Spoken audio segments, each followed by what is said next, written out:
So my name is Jennifer Hill, and I have great pleasure in welcoming you to today's seminar. For those of you that don't know me, I'm the Director of the Centre for Commercial Law and Regulatory Studies, or CLARS. So I'd like to welcome everyone who's shown up in person on this sweltering day in Melbourne. And also, we've got several hundred people registered online because this is a hybrid event. Now, as part of this welcome, I'd also like to acknowledge the traditional custodians of the land on which we are today, and that's the people of the Kulin Nation, and I pay my respects to elders and leaders, past, present, and emerging, and we have a number of those emerging leaders at Monash Law School. This is our first CLARS Law and Business seminar for 2023, and it's on the topic Strategies for Women on Boards. Now, gender diversity has been a major issue in corporate governance for a number of years now. It was kick-started, I think, in Scandinavian countries. My all-time favourite TV series was Borgen, and who can ever forget the Gender Diversity on Boards episode of Borgen? It was fabulous. But Norway in particular was a leader in this area because in 2008, Norway mandated that boards had to have at least 40% women or else face dissolution. But the point of today's seminar is less about, how do we get women on boards? But once we get them on boards, how do we make sure that their voices are actually heard? And so, it's not enough just to have a seat at the table. There has to be real capacity to affect decision-making and to contribute to change for women. This is, of course, a fantastic event to have in the lead up to International Women's Day, but this is by no means just a women's topic. And one thing I found very interesting when I looked at the number of registrants, both in person and online, was just the preponderance of women. We do have a couple of brave men. Hello, thank you for coming. But I really would have thought that this topic is one that is important for everyone. And so I'm hoping that once we get the recording of today's event up on our video portal, the Centre's video portal, I hope that every chair of every major Australian public company gets their board members together, both male and female, and says, hey, let's have a look at this and let's have a discussion. So we're very fortunate today to have two leaders in the field to discuss this issue, Professor Cindy Shapani and Deirdre Wilmot, and they're going to consider these issues to how do we make sure we've got women there and how do we make sure that they are heard and that their voices matter. So Professor Shapani, she is the Merwin H. Waterman Collegiate Professor of Business Administration and Professor of Business Law at the University of Michigan. She's a graduate of University of Chicago Law School, and she's a leading scholar in corporate governance, both inside and outside the United States. And I've known her for many, many years and a great fan of her scholarship. Her scholarship focuses on the relationship between directors, officers, and shareholders, as well as other stakeholders, and it particularly focuses on pathways for women to obtain positions of organisational leadership. So welcome, Cindy. We're so pleased to have you in Australia and that you could come and attend this event in person. We're also very fortunate to have Deirdre Wilmot with us this afternoon as commentator, and Deirdre is going to give us some insights of how these issues resonate in the Australian context.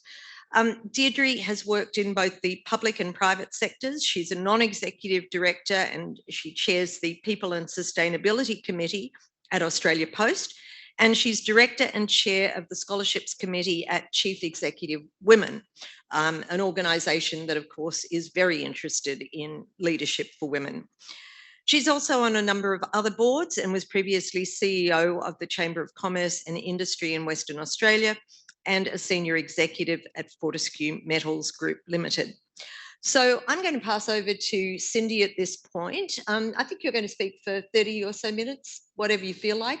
And then I'll invite, well, I won't even invite you, Deirdre. You can just come up when Cindy's finished and if you give your commentary, and we will then open up for questions and comments.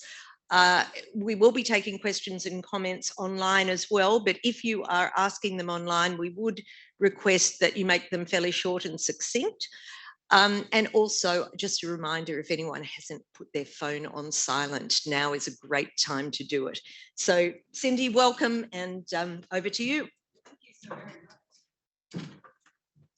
Thank you. It's such a pleasure to be back here. I've done a sabbatical after sabbatical in Australia, and every time I'm learning something completely new, and just love this beautiful country of yours. So as Jennifer said, my topic today is strategies for women on boards.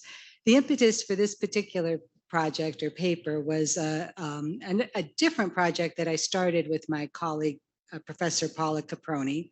And in that project, we were looking at strategies for influence. So Paula is a professor of management and organizations at the business school. And she had been teaching a lot about strategies for influence. And we started some work, which I'll talk about in a few minutes, looking at how the late Ruth Bader Ginsburg, when she was just a young attorney, was able to influence the law in a lot of ways in terms of sex discrimination.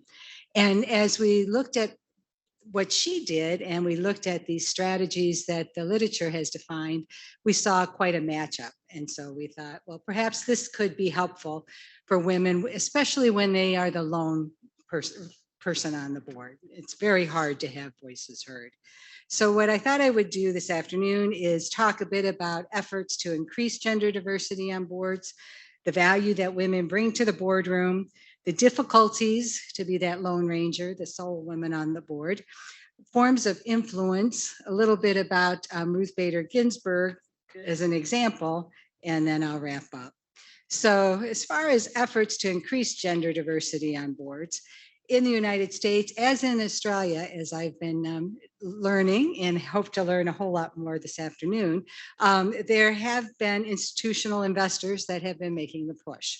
So we have State Street talking about how important it is to have diversity of views and including gender diversity in terms of getting the right skill set for making decisions on boards. BlackRock, another institutional investor, same thing. They're emphasizing diversity, I think, because it's adding another, I would say, data point in my business school jargon in terms of when business people are trying to make complex decisions, or any decision really, they should be gathering the relevant data, analyzing the data. So why would you on a board ignore the viewpoints of various constituencies? It strikes me as that you need that diversity to get the data in order to make the good decisions. Goldman Sachs, an investment banking firm, said that they're not going to represent firms in initial public offerings if they fail to have gender diversity on their boards. In 2021, they increased their requirement to having 2 diverse board members, one of whom must be a woman. And they believe that diverse boards are better positioned for better financial performance and improved governance. The NASDAQ Stock Exchange, I think similar to what the ASX 200 has done here, has a comply or explain rule. Now, unfortunately, in the United States, everything gets litigated. You may be aware of that. So this rule is being litigated, but it has been approved by the SEC. And essentially that if you're listed on NASDAQ, you need to have at least one woman director or provide an explanation for why not. And then the numbers, depending on which listing on NASDAQ you're on, the numbers are do change a bit, and they do increase. When they did their research, they found that 75% of their listed companies did not meet the standard, and so they felt it was important to implement.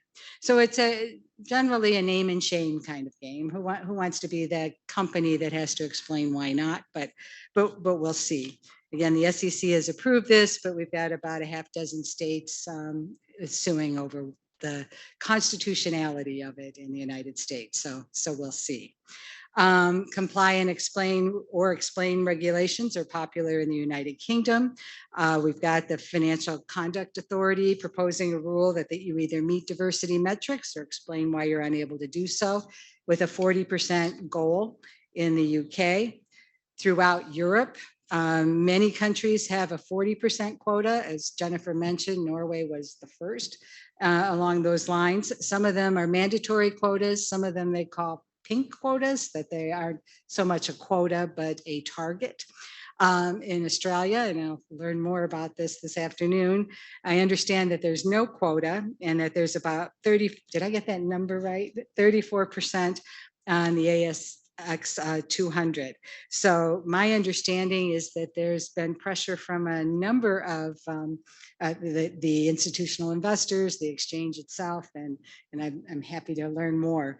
Because in the United States, we're finding unless it's mandatory in some way, we're not getting anywhere, but we're even having trouble getting the comply or explain rules through. California, though, has been an interesting, I think, case study. In the United States, quotas are kind of a bad word. The concern is that there's a constitutional issue and you don't want to give up a seat to somebody else who might be more qualified or as such. So California is trying this, and they put in a law that required companies with headquarters in California to have at least one woman on the board and 2 or 3 depending on the size of the board. And they referenced a lot of in their legislative history, a lot of studies on this, and I'll go through a few of them. And the thing that I think saves this from most of the constitutional concerns is you don't have to bounce anybody off a board. You can just increase the size. So in terms of if it's unconstitutional to say that this woman gets this man seat, well, it's not the man seat if you just increase the board size. Unfortunately, the lower court did not agree with me. I testified for 2 days in this case, along with a lot of other expert witnesses, and the lower court judge decided that the law was unconstitutional. I think it's the worst, well, I shouldn't probably say this, but it's not an opinion that I agree with, is what I will say. In any event, it is subject to appeal, and we'll see. The good news side of all of that is that during the years, litigation takes a while, that the law went into effect in 2018 and the case was heard and not even decided until 2022, I guess it was. In that interim, companies have been complying. So now we're seeing a lot more women on the boards in California. So even if it gets thrown out, maybe it's done its job, unless companies go backwards, which who knows, but I'm not so sure that they will. Interestingly, that case was not brought by a company or a board member. It was brought by a taxpayer in California. Yeah. Apparently the taxpayers have a lot of standing to bring litigation in California. The argument was that tax money would be used to enforce it or at least write the reports, and therefore the court granted them standing. So it's interesting to me that the companies aren't complaining. So I find that fascinating. So looking at the value that women bring to boards, the first point I want to say is it's really a matter of fairness. I mean, you shouldn't be excluding 50% of the population based on their gender. And I think that's the discussion we should have, is why has the door been locked?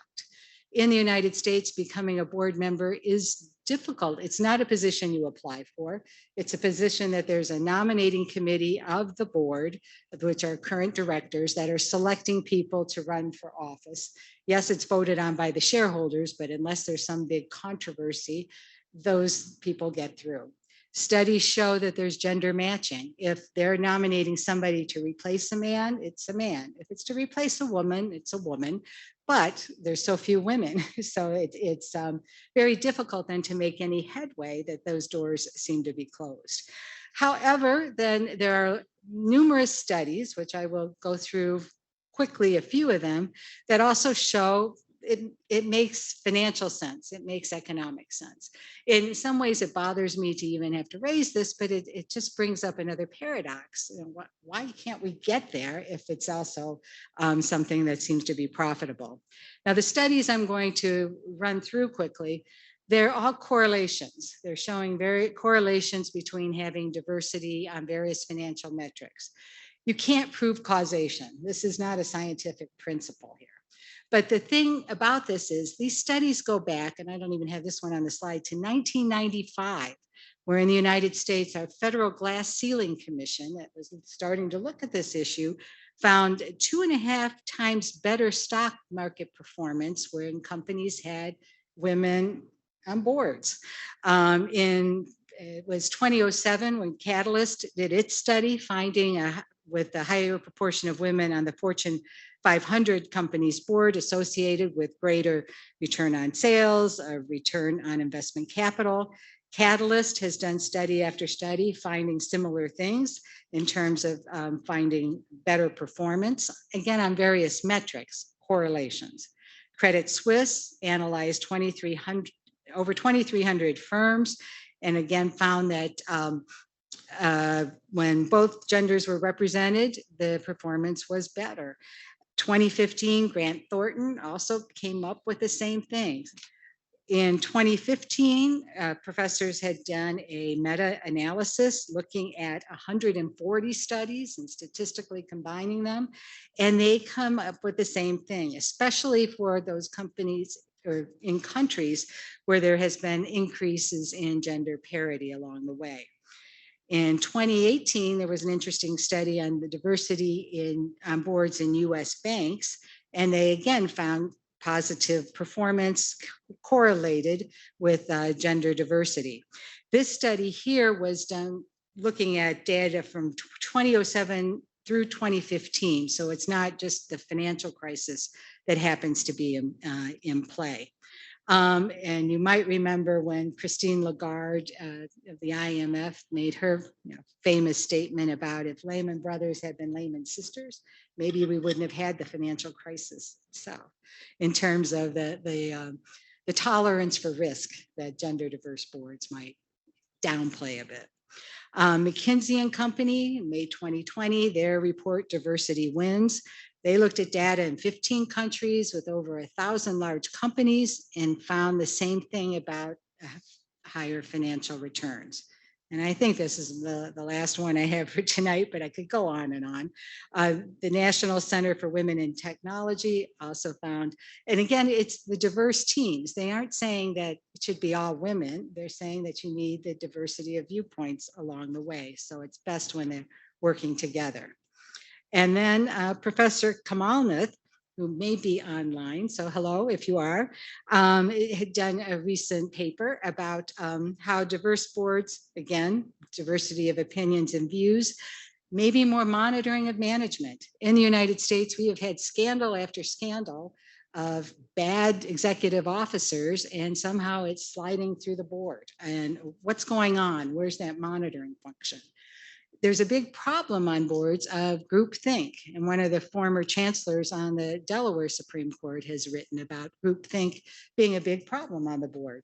Everybody is in agreement here. No one's asking enough questions. So maybe getting that diversity, if the voices can be heard, can help crack into that groupthink problem. The problem, though, that we have is when a company does put a single woman on the board, that can still be very difficult. It's hard to be that lone ranger. There are anecdotal evidence and studies talking about how women are interrupted more frequently than men when they speak in meetings. When they express an idea, it's often, and it doesn't get picked up, but later in the meeting, it gets picked up by a man, and now it's his idea, and it's actually a very good idea. They are likely to talk less frequently in meetings, and frequency of talking increases perceptions of power. So then they're not perceived as having power. And even if when they are in power, they sometimes tend to speak more tentatively. And people lower in power tend to speak more tentatively. And it may be just a different style in terms of wanting to reach agreement, but then again, you're not perceived as that powerful person. Even when men and women are in equal power, women speak less, and male senators often speak more in the United States than female senators. And in fact, Senator Mitch McConnell went after Senator Elizabeth Warren not that long ago for persisting in making her remarks to the Senate, but he did not berate any of the males for speaking at least that long or even longer. But she was being too gabby or whatever that might be. So studies tell us that it's important for there to be a critical mass. In order to have that influence, in order to have that voice heard, the critical mass number, at least the bottom number, is 3, is what the studies are telling us. McKinsey, Catalyst, Egon Zehnder, they all come up with 3. One woman is the token. She's here because we have to have somebody. 2, it's not a whole lot better. You know, what's the woman's view from these 2? But by 3, you might be entitled to that seat at the table and get the voice heard. So that's what the studies are telling us. So the forms of influence that we are studying in this paper then, the idea is if you have a seat at the table, in order to contribute to that data point, you have to be heard. You have to be able to express your viewpoint. And what we find, we've got Nobel Prize winners telling us, and we could probably figure this out as well, people are not rational decision makers. We're lazy. We're going to take the easy way out. So when we're looking at the psychology of decision making, we have system 1 where people go on an automatic pilot. We use heuristics. We use rules of thumb. It's easy. It's unconscious. It's fast. Rather than engaging in a complex analysis, which is slow and deliberate and depends on gathering information, it depends on logic. And part of the problem is that as humans, and we're not computers, and we're getting more and more information available to us, so then we kind of need these rules of thumb. And there are some things that people tend to do then in how they're processing that information. And this is where influence matters. People need help in making decisions because we're boundedly rational. Rather than to look for the best decision, we tend to satisfy what is good enough. And we use these heuristics or cognitive shortcuts along the way. So we're, instead of systematically seeking and sifting through lots and lots of information, we look for the shortcut rather than gathering all that data. So what the social psychologists are recommending or telling us, we can leverage basic human instincts. All human beings respond automatically to certain situations. These automatic responses are essentially shortcuts, and there are certain triggers that are more likely to trigger a yes. We can influence others then if we behave in these ways. So Robert Cialdini, a social psychologist, has documented through studies and various scholarship these 7 forms of influence that he calls universal forms of influence. And he said that essentially they transcend personality, they transcend culture. These forms, though, act as that cognitive shortcut that we all want. So I'll go briefly through each of these forms. The first one, reciprocity or obligation. Here, if you give me something, I'm going to feel obligated to give you something. So maybe if I support you in the meeting, you might support me in the meeting. It's that give and take. And the researchers tell us that this is supported by all cultures. It's really how individuals in society survive, by being able to help each other out. So as an example, a social psychologist, it had subjects work on a task in pairs. One member of the pair was given a certain task, and the other one was the subject to come in. One was the paid actor, if you will. So the paid person, it takes a break in the middle of all the paired up sessions, and in half of them brings back a couple of Cokes, one for herself and one for the other person, and says, I asked the professor if this was okay. They said yes. Would you like a Coke? I was thirsty. I thought you might like one. He said, yes, great, thanks. The other half didn't bring any Cokes. Later then, after they complete their tasks, this person says, oh, by the way, I'm selling these raffle tickets for the school, and if I sell enough, I will get a prize, but it's also for a good cause. Would you buy a raffle ticket? Guess what? They were 50% more likely to buy the raffle ticket if they got the Coke. So it's that reciprocity that we do without even thinking about it. Unfortunately, though, these things can be used for naught. This study showed that stock market analysts, who again are supposed to be objective, right? Well, 63% of the analysts who received favors, such as things like even career advice, contact with a client, access to a private club. Guess what? If they received 2 favors, they were half as likely as colleagues to downgrade a company and based on their financial performance, even though others would have downgraded them. So got to be careful with this stuff. Clara Brown, during the Civil War, she was a nurse. She delivered medical supplies to the front lines. She cared for wounded soldiers. She helped find missing soldiers. And she became an active member of the women's suffrage movement. And she said, you know, brothers, when you were weak and I was strong, I toiled for you. Now you are strong and I ask for your aid. I ask for the ballot for myself and my sex. As I stood by you, I pray that you stand by me and mine. Asking for reciprocity, right? Scarcity is another one of these rules. If you can show how unique or scarce something is, people want it. So if you think about those kinds of things, you want to be careful. You're not doing a panic buy or whatever it might be, but people tend to want something that's unique. Right now, there's a lot of craziness going on in the United States. I don't know if you're familiar with Bruce Springsteen and the E Street Band, but getting tickets is just insane. And it's prices are going up crazily because of how, you know, scarce these things are. I've been in the thick of that one because I'm a big fan. But anyway, the authority rule, you want to develop that reputation and make sure that people know of your expertise, not to be shy about it, to let your credentials be known.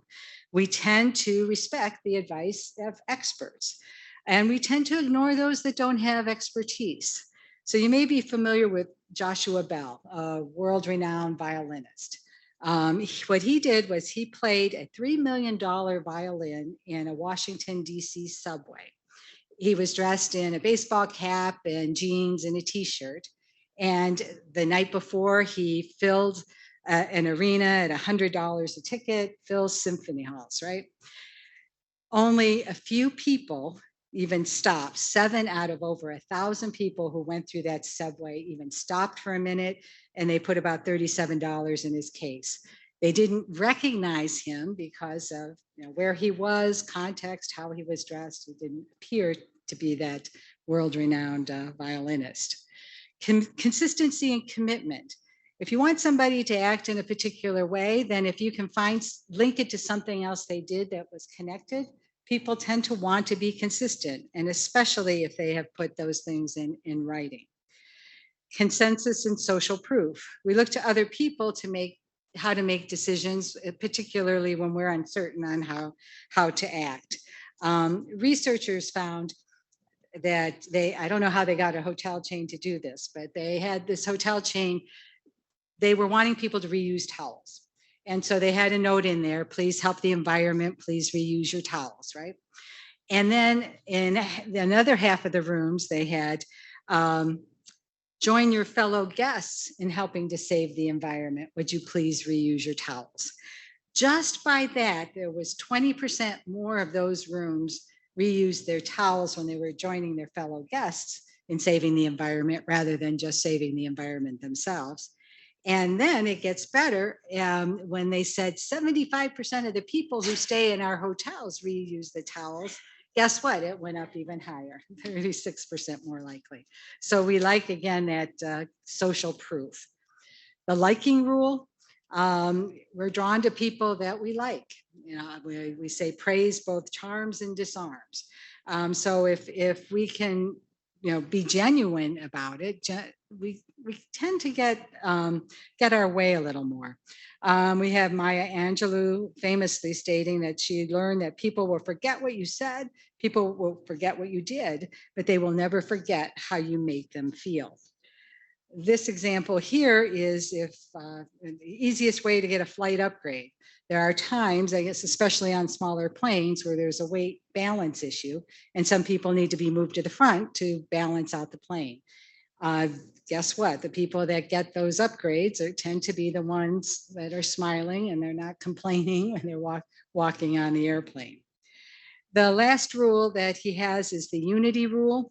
You want to create a common identity. And if you can do that and bring people together, that's helpful. 70% of people in the US ask for recommendations before they choose a doctor. 53% ask for recommendations before they'll even go to a movie, and 91% before they make a major purchase like a car or an appliance.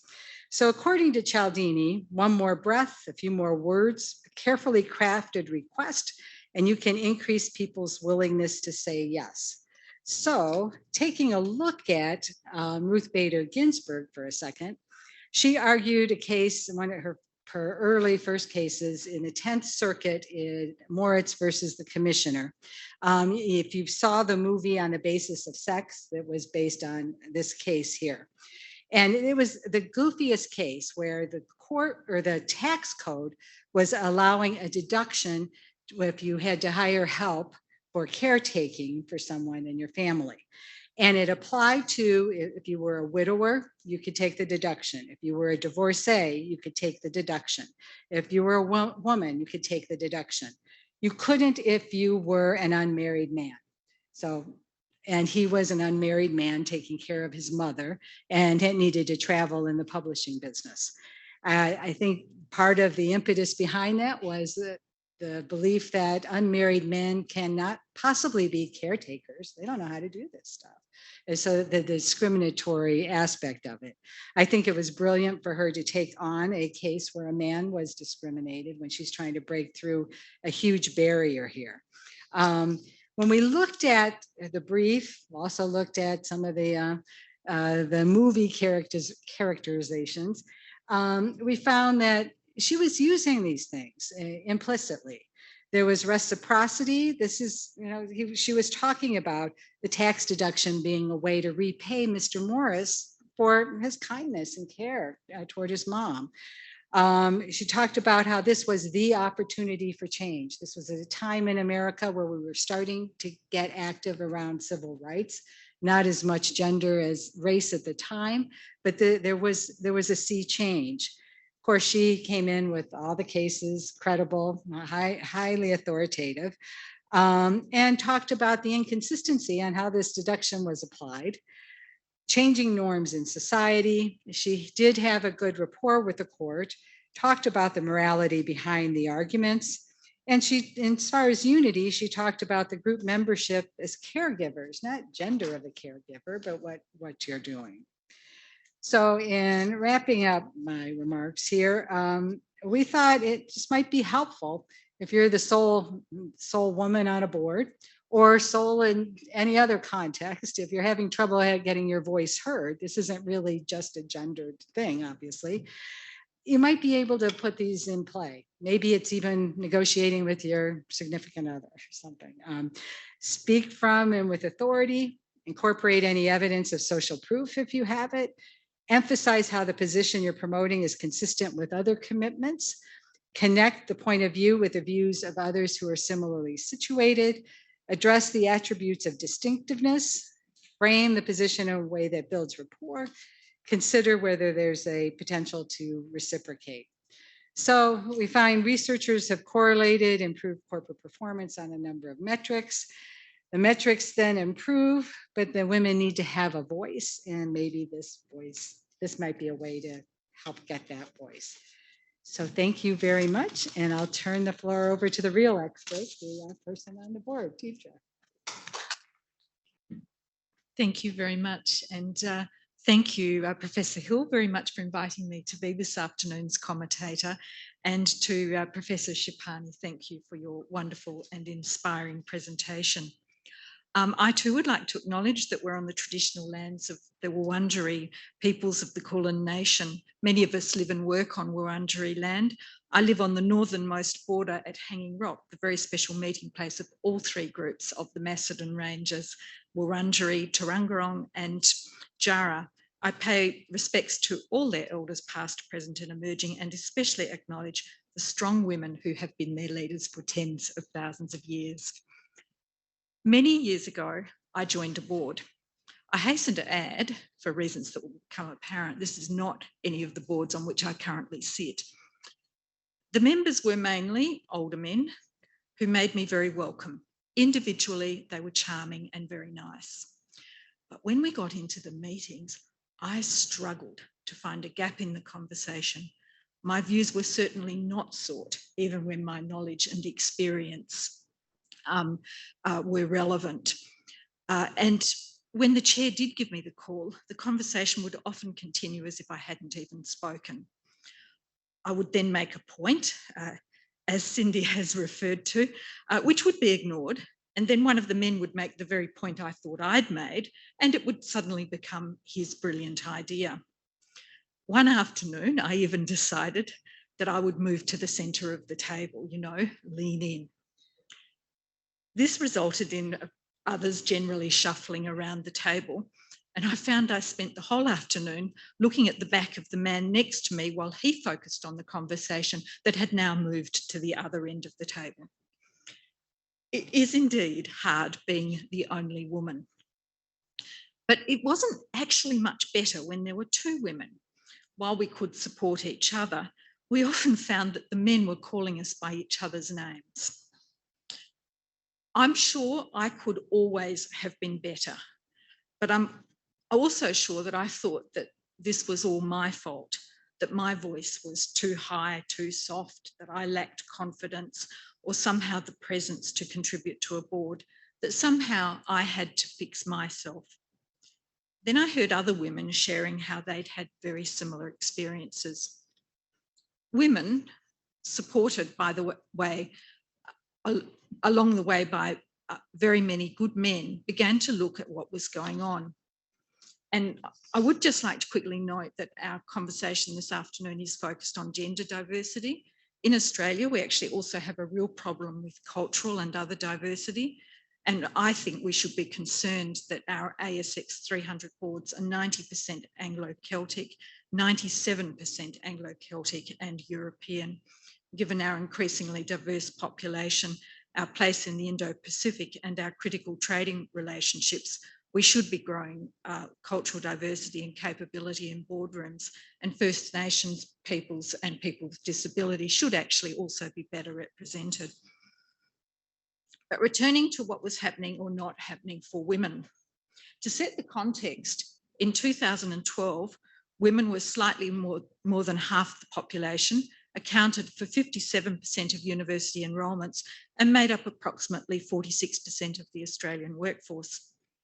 So it was actually a shock to see how drastically underrepresented women were on boards, in senior executive roles, and even in law on the bench and in partnerships. Women were 12.3% of directors of ASX 200 companies and just 10% of senior corporate leaders. And I was in Perth at this stage, and we were even half those figures. There were, in fact, fewer Australian companies run by women than men named Peter. This had to change. International Australian research had consistently shown, and Australian research had consistently shown, a correlation between greater gender diversity and improved financial performance, as outlined by Cindy. And it did start to change. By 2015, women made up 21.7% of ASX 200 boards, but that meant there were often only 2 women on a board, and more balance was needed to achieve the critical mass that Cindy spoke of. The 30% Australia Club Australia was set up, and they set a target of 30% women on ASX 200 boards by 2018. And in 2019, they extended this to the top 300 companies by the end of 2021. And in 2021, ASX 300 boards did reach 32.1% of women. The 30% club revised the target to 40-40-20, and by November last year, almost 35% of ASX 300 directors were women. And there is growing confidence that we could reach 50% of directors being women as soon as 2030. In Australia, we've also seen investors embrace diversity, including Hester, BlackRock, IFM Investors, and others supporting 40-40-20. And there's been huge improvements in the government sector. As at 30 June last year, women held 51.4% of all federal government board appointments, including my own at Australia Post. In the corporate world, there are, however, still areas of concern. There's 37 companies that still have only one or no woman director, and only 35 or just over 10% of companies have women chairs. And what becomes significant is that of men and women chairs, 50% are former CEOs, which takes us to the ongoing challenge in gender diversity in corporate Australia, the executive pipeline. Chief Executive Women is an organisation of over 1,000 senior women leaders from around Australia and from all sectors. In the last 6 years, CEW has conducted a senior executive census to track the progress of women in senior executive roles in ASX companies. The most recent census told us that at current rates, it will take 100 years to achieve gender balance amongst CEOs in the top 300 companies. Last year, 3 out of 4 executive leadership roles were still held by men. In 2022, only 18 of the CEOs were women, and of the 28 CEO appointments, only 4 were women. Now, there have been some very high profile and very welcome appointments since that census, including Vicky Brady at Telstra, and just this week, Leah Weckert was announced at Coles, but the pipeline remains a challenge. Almost 9 in 10 line roles are held by men, and these are the roles that drive the commercial outcomes of the company and mostly include profit and loss responsibility. Nearly 2/3 of ASX 300 companies have no women line roles. The number of women chief executive financial officers decreased in 2022. This is important because almost all CEO appointments come from line roles or from the CFO, with 4% in 2022 coming from a functional role in the leadership team. Those functional roles include heads of HR, corporate affairs, and heads of legal. Last year, women held 42% of functional roles. And this audience may well be very interested to know that more than half, or 51% of heads of legal in ASX listed companies are women. But without experience in profit and loss centres, these women are unlikely to ever be CEOs. So what are we doing about this? The answer is lots. And I can tell you there are some amazing women coming through the pipeline. I chair the CEW Scholarships Committee. Our scholarships program targets outstanding women to prepare them to take the next steps in their leadership journeys. This year, we will award 30 scholarships to outstanding women leaders to study overseas and here. Last year, we introduced 2 new INSEAD scholarships expressly for leaders moving from functional into strategic roles. In the past, women lawyers have won scholarships and successfully moved into general management, and at least one is now a CEO. So if you or any of your colleagues are looking to move into general management, you should apply for one of our scholarships. You should also look at our CEW Leaders Program, designed to help women executives identify and build on their strengths. The program kills the myth that you should focus on your weaknesses and encourages focus on self and developing sophisticated influencing capabilities as you have described. And for board members, CEW now has an executive leaders program. So the issue often arises of quotas or targets. And as Cindy identified, we haven't had mandates or quotas in Australia. We've had targets, and the lesson is that these targets have worked for directors. There is, however, now, in my view, an opportunity to look at extending those targets to senior board and executive appointments. And in this vein, there has been some interesting developments overseas.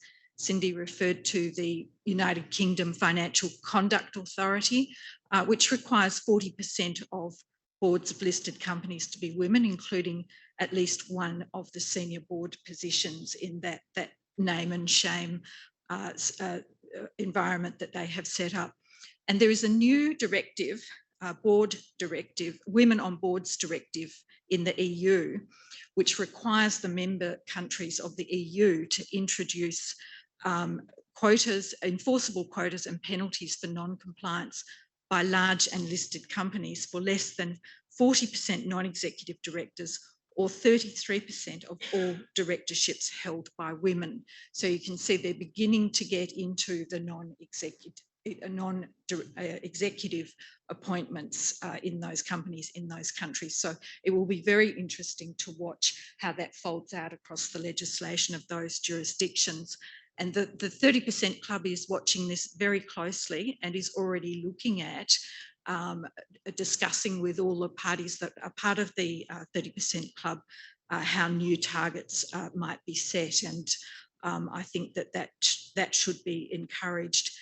They're also keeping an eye on the federal government, which is working on the first national gender equality strategy together with the Women's Equality Task Force. While the first meeting's been quite properly focused on women experiencing disadvantage and women from traditionally marginalised backgrounds, and also parental leave, they will no doubt be keeping an eye on issues such as this. Returning to this afternoon's focus on impact, the list of universal forms of influence provided by Robert Cialdini is a useful checklist for anyone wanting to increase influence in any setting, including the boardroom. It is also a useful list, in my view, for achieving wider change.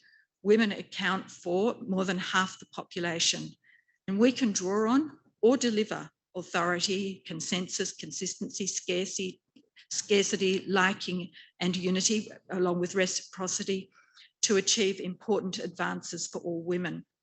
Just as RBG was able to utilise these strategies to achieve lasting change, women in Australia have been effective in working together with others to achieve targets for women on boards, as well as exposing the gender pay gap, the need for affordable and accessible childcare, expanded paid parental leave, and the elimination of sexual harassment in the workplace. There is much more to be done, but I feel confident we are making progress. It's many years since I've had to look at a man's back in a meeting. But once again, thank you, Jennifer and Cindy. And in this afternoon's commentary, I'm very pleased to advise that in Australia, we are making amazing progress on gender diversity on boards, but we can't take our eyes off the ball. There is a pipeline of amazing women, and now is the time to consider extending targets to senior board and executive roles. But with allies and collaboration at all levels, I believe we can achieve real and lasting change. Thank you. I've got a question, which is, I mean, to me, one of the really distinctive aspects of board membership in Australia is the number of professional non-executive directors that we have. And I think quite a significant proportion of those are women. So people that will sit on, 3 or 4 or 4 or 5 boards, probably beyond that is not recommended. And do you have that in America? Because it's quite a significant part of the directorship in Australia. And I have heard it said by activist shareholders that they are concerned that when there are professional directors who really do rely on directorships for their livelihood, that is an inhibitor of them asking too many difficult questions. So that's maybe a difficult question for you, Deirdre. Do you think that there's any validity in that concern about professional directorships in Australia, or non-executive directorships? And Cindy, so whoever wants to go first. Regarding the United States, we just don't even have enough women in those positions. Australia has done such a much better job. We'll see if the NASDAQ rule, which is somewhat modeled off the rules here, might help.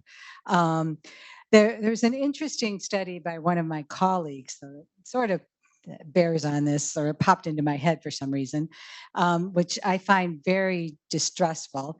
And that is that when men get on boards, men are mentored.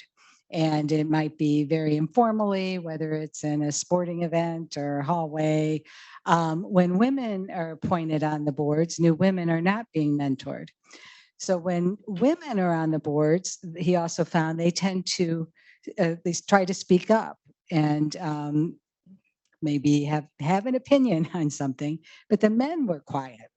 And he found that the men were being mentored not to speak in the board meeting, and the women weren't getting the mentorship. And then women were not getting multiple board memberships because they were speaking up in the meetings. I mean, isn't this a mess? So when I'm teaching corporate governance, I'm telling my MBA students that you should not, if you don't understand something, you don't vote on it yet. You've got to understand it. That's where the frauds come in, when they pull it out. But if you're mentored not to speak, that gets back to groupthink. And then women are doing their job and being punished for it also in another way. So there are concerns when you have mandates that you might get all the same women on the boards or the same people. But I'm taking a look at that in California right now, and I'm just not finding that to be a problem. But anyway. I think professional board members with multiple boards was already a thing 10, 15 years ago. And in those days, it was men who had those star careers with all their different boards. And I think that, as much as anything, contributed to women saying, well, if this is a professional opportunity, why are we being blocked from that? So I think there is that culture of professional directors.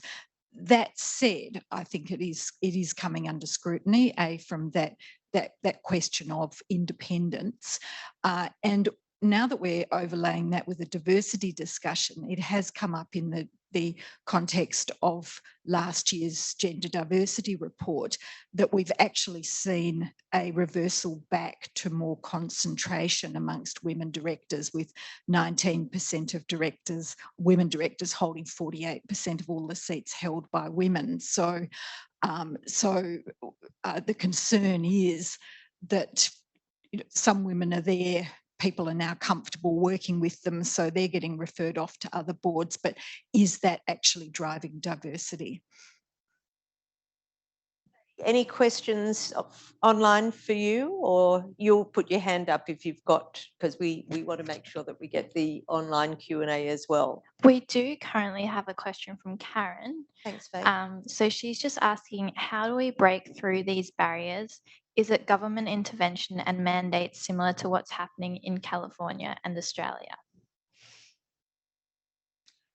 Well, in the case of boards, we have had amazing success in Australia through the combined efforts of the women's groups who raised these issues in the first place, but the amazing men who've said, actually, we agree this isn't acceptable, and we are blocking out 50% of the available talent if we don't work with women. So we've seen chairs mentoring women through AICD programs.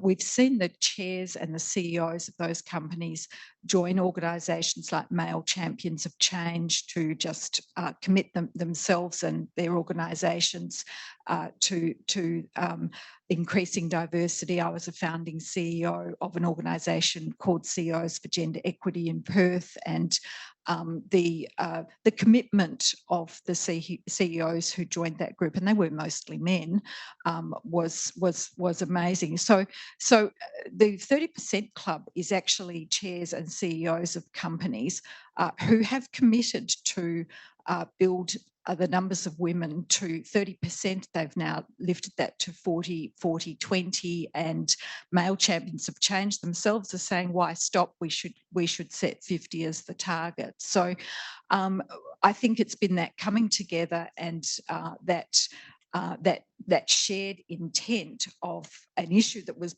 possibly raised in the first place by women but has become owned in the corporate world. we're not seeing the same movement in the executive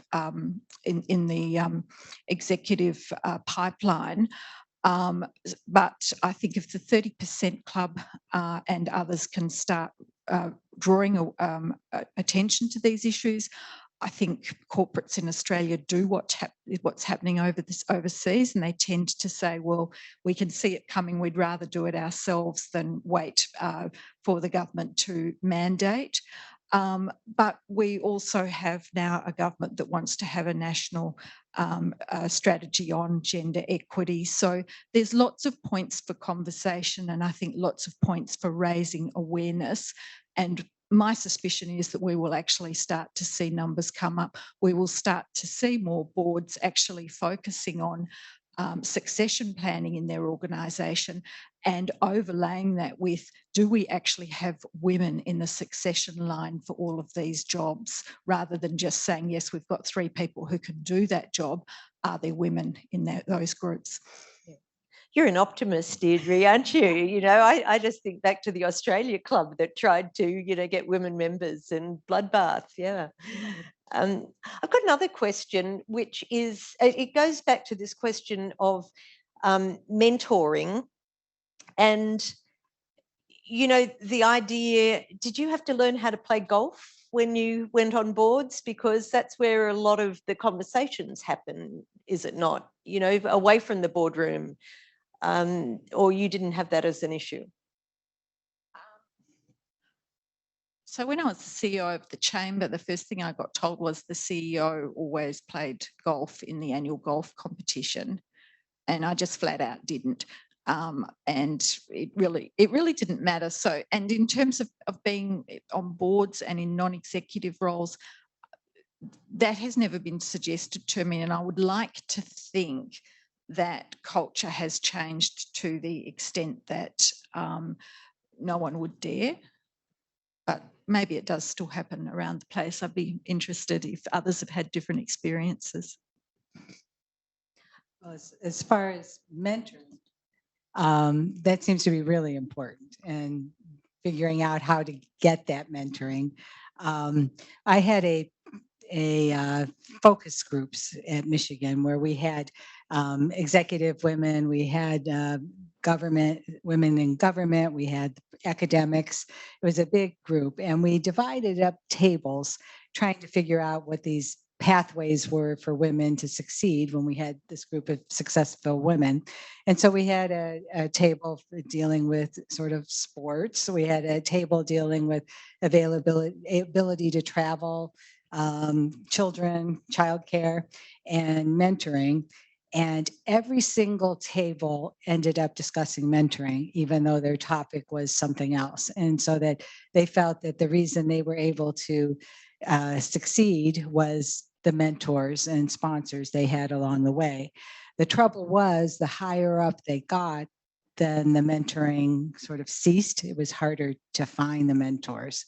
I worked on a paper a couple of years ago, which is a little bit controversial, but we're arguing that it would be helpful if women could also mentor men, so that men are used to working with women in their earlier stages and maybe don't have the same, we would hope, feel as discriminatory, either unconsciously or consciously throughout. But again, you don't want to add more work to the woman. You know, they're already overburdened, and it shouldn't be their problem to fix. But if we could somehow systematically work through that, that's a thought we had.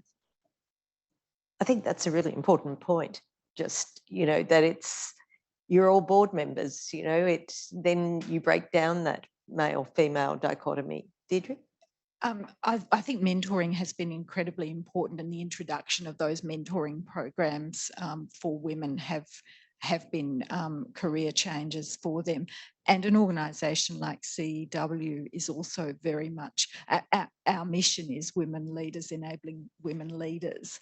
And it's very much about women being able to talk to others and share their experiences. And we look for as many opportunities as possible to come together. I just want to go back to Cindy's point. Oh, we've got a question. Excellent. Hannah. Yeah, Yeah, Hannah this one? Ryan. Yeah. Thank you so much for the talk today. It was great. I am just wondering, perhaps this is more of a question for Deirdre, but for any of the panel members, if you have any examples specifically of the sort of tools of persuasion, I guess, in action on boards that you've been a part of, and how that has worked to gain, you know, get your voice out there, I guess.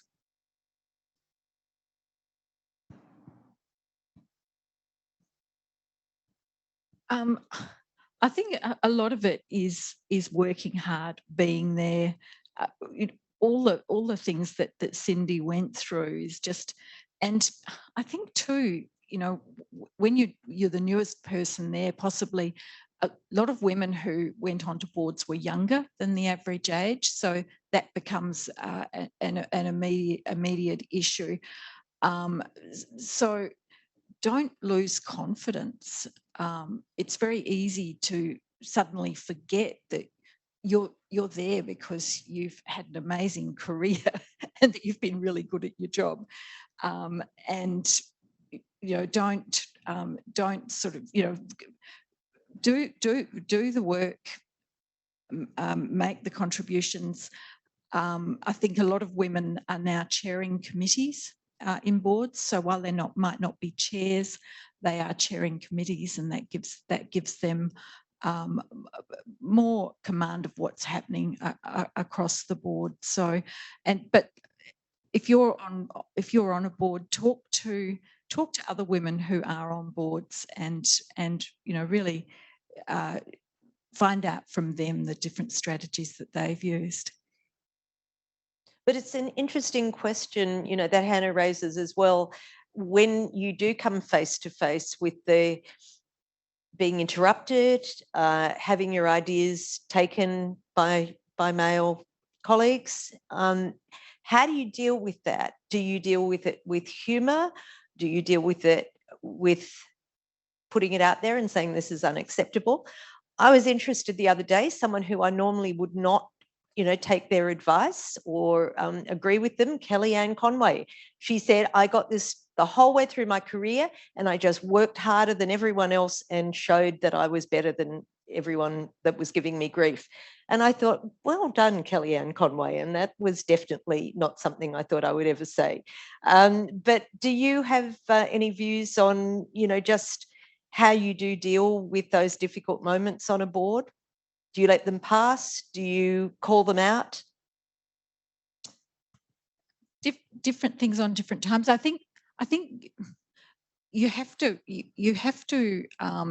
work out what the really important issues are, and you know, the more important something is, the harder you have to work, and the more you need to be prepared, and the more you need to think about how you present. So it comes down to, you know, is there something that you want to influence, because you know, without that influence they might overlook something, or not, you know, not even make the right decision. So I think the more important it is, the more you need to draw on your experience and all those communication skills in order to convince a group of people to make the right decisions. Other times it'll be, oh well, you know, it doesn't really matter. Yeah. So, but if it's important, you have to be there. It's your duty. And it's helpful if you can get an ally on the board, obviously. One thing that made me feel happy about the future is I had done a podcast on pay inequity, and wasn't one of my students, but one of the MBA students, a male, came into my office, sat down and said, I listened to your podcast. What can I do? This is not fair. And I thought, well, that's exactly what we need, is the recognition by everybody. And what we're advising folks is to be that ally and to amplify the woman's voice in the room. So if I make a suggestion and you think it's good, put my name on it, you know. And I agree with what Cindy said on blah, blah, blah, blah, blah. And if we could do that also with each other, when we're in rooms, to help combat some of that. Again, it takes a little bit of a different mindset, but to the extent we can think about that. But it can be very effective. And Yeah, Michelle Welsh from Thanks. the business school, Monash Business School. Michelle. Thanks, Jane. So Cindy and Deirdre, I'll be really interested just to pick up on what we were talking about before about targets versus sort of mandatory quotas, whether you think there's ever a case for mandatory quotas. And I was thinking about the statistics you put up, Deirdre, about it's going to be 100 years before we get parity in CEOs. And I know last year the World Economic Forum said it was going to be 132 years before we close the gender gap generally, not just related to CEOs.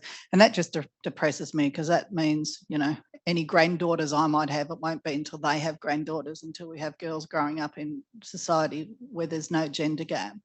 But the other side of it, I've got a daughter who's an engineer who got told that she was the quota girl in her first job, and then for that and other reasons gave up engineering. So I just don't know where where the line is when we say we've had enough and we're sick of waiting, we're going to have enforceable quotas. So I'd be interested in your view whether you think we'll ever get to that, or if that's a good thing. In the US, quota is kind of a dirty word, so we have to work around it in some way if we were ever to do that. But what's fascinating to me is I call it a mandate in California rather than a quota, but the mandate of not bumping somebody out of his seat, but of requiring a certain number, it works, so I don't know exactly how you would play that out in management roles, but it made a huge difference. And unfortunately I didn't bring the numbers, and being in a business school, it's atrocious that I can't rattle numbers off the top of my head, but the numbers increased substantially because when they had to. And one of the studies I'm working on right now, I have a number of research assistants just going through every woman on every California board and putting, what her credentials are, what are their board members or boards that she has served, trying to get at things like, are they as experienced? What are the experiences as the same person serving on boards of, several different companies? I have another RA going through the men, and we're trying to draw comparisons. But what's so fascinating to me is these women are qualified. We all know that there's a pipeline out there, and the companies then had to look, but they're getting good people. So while we're in this little limbo thing, and California is just a good experiment for the United States, other states are considering it, but they're also watching what the courts do with it. But I like them because I think they speed it up. I think in Australia, the business community would always prefer not to have regulatory intervention. But I think there's always an awareness that the government will keep an eye out for these things, and regulation may end up being a response. So I think what we tend to see is that business will move ahead on issues like this. They will move ahead of a quota or a mandatory requirement. In terms of what happened to your daughter, if I think back to when I was working with CEOs on CEOs for gender equity in WA, we have a lot of engineering firms. And I can tell you, every one of those CEOs would come to the table. We used to organise breakfasts with different CEOs. They'd talk about their mothers, their daughters, their sisters, their deep commitment to women. And then they would say, and I have no women in my organisation to promote. And we'd say, well, you need to go back and look at the culture of your organisation. If there's a young man waiting to tell a young woman that she's a quota girl, then the culture is wrong, and we won't see women staying in these professions, even though their boards and their CEOs are saying, yes, we want to promote women.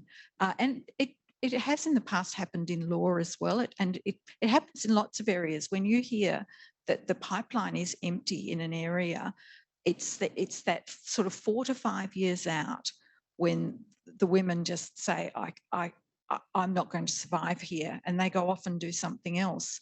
And then people say, well, where are the senior executives to promote? They're just not there. So my advice to young women is always to hang in there, because they really will outlast those people with those terrible values. We have a question over here. Yes, hi. My name is Abdullah, and my question is, well, for both of you, but Professor Shipani, I recognize that you spoke about a manner of speech. So in terms of influence, people speaking confidently, and something that I've observed just in my life is that the best minds, and I define that in two ways: one, the ones that are most knowledgeable, and two, the ones that have the most intellectual integrity, the most committed to truth. They actually tend to speak quite carefully. And so my question really for both of you, but I'm asking about it in the context of influences, culturally, should we try and actually promote careful speech instead of people just bombastically speaking off the cuff all the time? I think absolutely.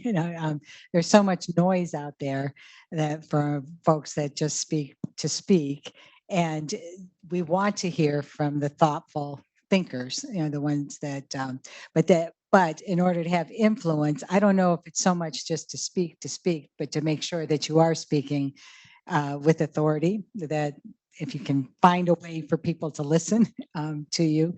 But I think that's huge. And I've been in so many meetings where that they've drone on and on without any substance. And we could have gotten this done in 10 minutes if we just had gotten to the point. So that, at least that's my opinion. In my experience, it tends to be the women who arrive prepared and ready to make considered, calm comments. In my experience, it tends more often to be men, certainly not always, but more often men who are happy to contribute in your number one method of communication, just off the cuff. But I think, as Cindy says, a lot of these things can be resolved much more quickly with prepared and considered contributions. Yeah, we've got another online question there. We don't have a lot of minutes left, but let's take your online question over there, Faye. We have a couple, but I'll just ask this one first. So Lisa's just asking, how do women start on boards without a network of other board members and chairs? Great question.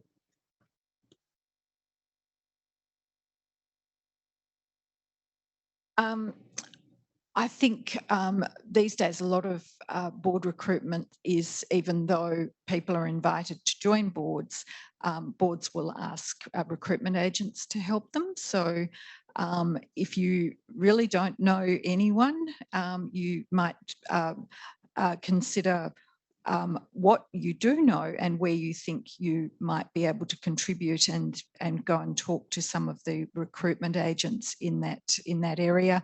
I think all the states and the federal government have registers of interested parties for people, and particularly women, to record that they would be interested in performing on a board. But to go back to your first question, if you really don't know anyone, ask yourself whether you're actually ready to go on boards, because I think if you've operated at senior levels in an industry where you want to work, you probably will have networks in that industry. Faye, what's the second question you've got there?